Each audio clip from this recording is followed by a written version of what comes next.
और मध्य प्रदेश में अपने घर का सपना संजो रहे लोगों के लिए ये बुरी खबर है। 1 अप्रैल से प्रदेश में प्रॉपर्टी खरीदना महंगा होने वाला है।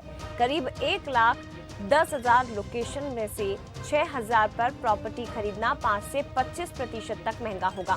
केंद्रीय मूल्यांकन बोर्ड ने लंबे मंथन के बाद इन लोकेशन पर प्रॉपर्टी की कीमत जो है वो बढ़ाने पर मुहर लगा दी है, जिनमें अकेले भोपाल की 4,113 लोकेशंस में से 500 हैं और इनमें भी 400 लोकेशन पर कीमतें 10% से कम हैं।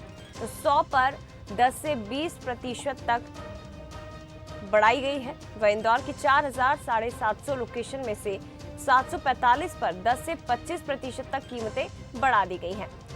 आपको बता दें कि बोर्ड ने सभी जिलों में वित्त वर्ष 2022-23 के लिए कलेक्टर गाइडलाइन तय कर दी है। पंजीयन मुख्यालय के अफसरों ने यह दावा किया था कि जिन इलाकों में कलेक्टर गाइडलाइन ज्यादा और बाजार मूल्य कम है, वहां दाम घटाए जा सकते हैं, लेकिन बोर्ड की बैठक में इस पर कोई फैसला नहीं हुआ।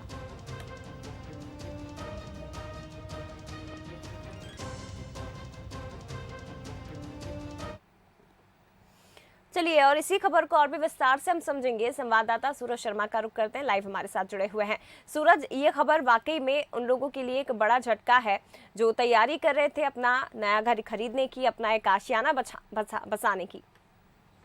देखिए, बिल्कुल जिस तरीके से मध्य प्रदेश में केंद्रीय मूल्यांकन बोर्ड का फैसला आया, खासतौर से वित्तीय वर्ष 2022-23 में जो कलेक्टर गाइडलाइन तय हुई है, उसके अनुसार पूरे प्रदेश भर में करीब 6,000 लोकेशन ऐसी हैं जहां पर 5 से 25% तक रजिस्ट्री महंगी होगी। खासतौर से इंदौर या भोपाल की बात करें तो भोपाल में करीब 500 लोकेशन ऐसी हैं जहां पर प्रॉपर्टी के दाम बढ़े हैं, जिसमें 400 लोकेशन ऐसी हैं जहां 10% से कम दाम है और बाकी 100 लोकेशन ऐसी हैं जहां पर 10 से 20% ज़्यादा महंगाई हुई है। यानी आप कह सकते हैं 1,000 स्क्वायर फीट का यदि आप प्लॉट खरीदते हो तो करीब 67,000 रुपये आपको ज़्यादा देने होंगे। वहीं इंदौर में करीब 4,000 से ज़्यादा ऐसी लोकेशन है जहाँ पर ये दाम तय किए गए हैं, जिसमें करीब 775 लोकेशन ऐसी हैं जहाँ पर 5 से 25% तक रजिस्ट्री के दाम महंगे हुए हैं।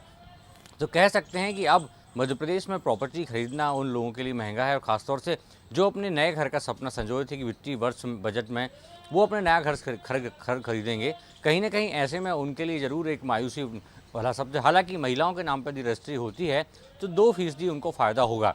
अब देखना ही होगा। दरअसल जिस तरीके से मध्य प्रदेश में रजिस्ट्रियाँ हो रही हैं, खासतौर से कई स्थानों पर देखा जा रहा है कि बाजार मूल्य अधिक है लेकिन कलेक्टर गाइडलाइन कम है, और कई स्थानों पर ऐसा है कि कलेक्टर गाइडलाइन ज़्यादा है और बाजार मूल्य कम है।